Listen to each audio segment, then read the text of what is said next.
होमो sapiens से पहले आदि मानवों की कई प्रजातियां इस पृथ्वी पर मौजूद थी।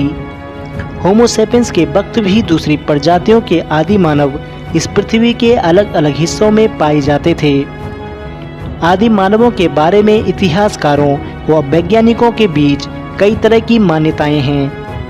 होमो सेपियंस के पृथ्वी पर आने के कुछ वर्षों बाद निएंडरथलों की पूरी प्रजाति धीरे धीरे यहाँ से खत्म होती चली गई।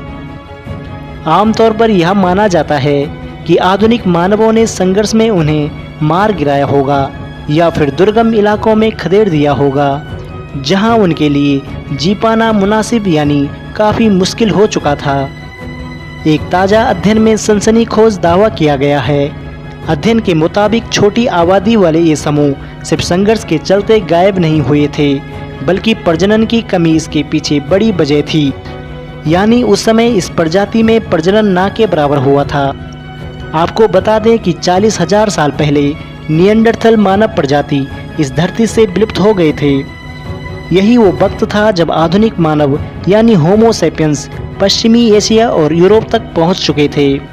एक नई ताज़ा शोध में कहा गया है कि निएंडरथलों के गायब होने की सबसे बड़ी वजह प्रजनन का ना होना था।